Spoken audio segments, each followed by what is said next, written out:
Marhay na banggi sa tala Canaga City Council for the Welfare and Protection of Children kanakaaging taon nagbaba ang kaso kan mga children in conflict with the law o CICL.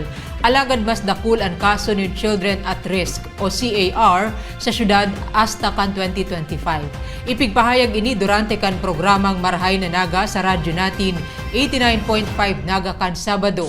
Ang CICL ang mga aking nakakagibonin pagbalgar sa ley o ordinansa, mantang ang CAR ang mga aking nabibiktimanin pang-aabuso, biyolensya, pagtios asin bako istableng kapalibutan.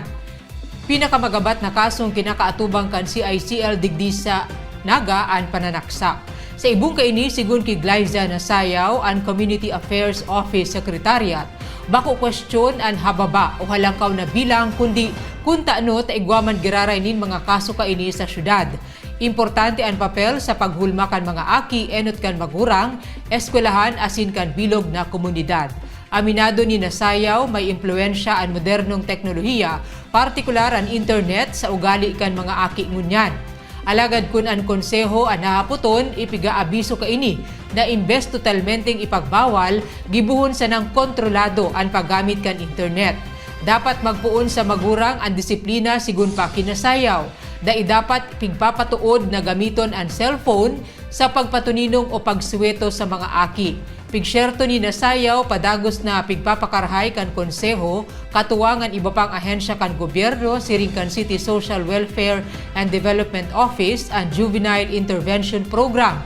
Asin ang proseso kung paano maibabalik sa tamang pag-uugali ang mga aking nalilihis nin direksyon, asin matauanin pagkakataong magbakli hasta magbagong buhay. Not total ban, but censorship, regulation, and control. Yan po ang tigtutulog na. So, dapat maging health liable si mga game developers. Diba? Paano yan na-access ng mga minors? Diba? Kung sinasabi nila, 18 plus ang sa ilang violent game, paano na-access yan pang mga minors 15 years old and below? So, dapat ang mas magabat na sanction tapos sa akin, kundi ito na sa mga adults. At nagangunyan. Muya ko sa napong ihras, ining pigtugon kan sarong pribadong eskwelahan para sa saindang mga magurang bilang parte kan sa indang mas pinaigot na lakdang tangani masiguro ang kaligtasan asin karahayan kan mga aki. Enot, kaulayon po ang mga aki, kumustahon kung ano ang pinagaagihan sa bilog na aldaw. Isihon kung ano ang sa indang namamati. Maging sensitibo kung ano ang pagbabago sa indang hiro o emosyon. Kung ang aki harayo o nag-i-star sa dormitory o apartment, apudan nin mas kisalipot sa ng oras. Imbes na mag-text, tangani mahiling ang pisikal na itsura, tono kan boses asin ekspresyon kan nalawgon.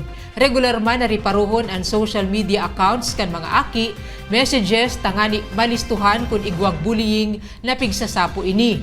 Eng kami naron man ang mga aki na magnuhon ang pag-iriba sa eskwelahan asin kung may naririsang salang mga gawi o daidapat na mga tataramon ipaabot tulos sa nanunungdan kan eskwelahan o sa pinagkakatiwala ang adult o magurang.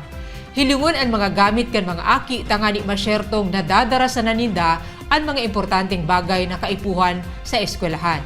Ipagpangadya po ang mga aki na giyahan sinda sa oral daw na daisinda mapahamak sa laugman o sa luwas kan eskwelahan. Ang abisong inilugod pong makatabang sa mga kapwa nyato magurang. At nagangunyan. Ika ako kita ang Naga. Ang tabayan ang iba pang impormasyong may kinaaraman sa lambang na genyo. Ang Nagangunyan. Sangaran kan sa kuyang pag-iriba sa Public Information Office na pinamamayuhan ni Jason Yola. Ako si Riza Mostar Santos. Diyos mabalos.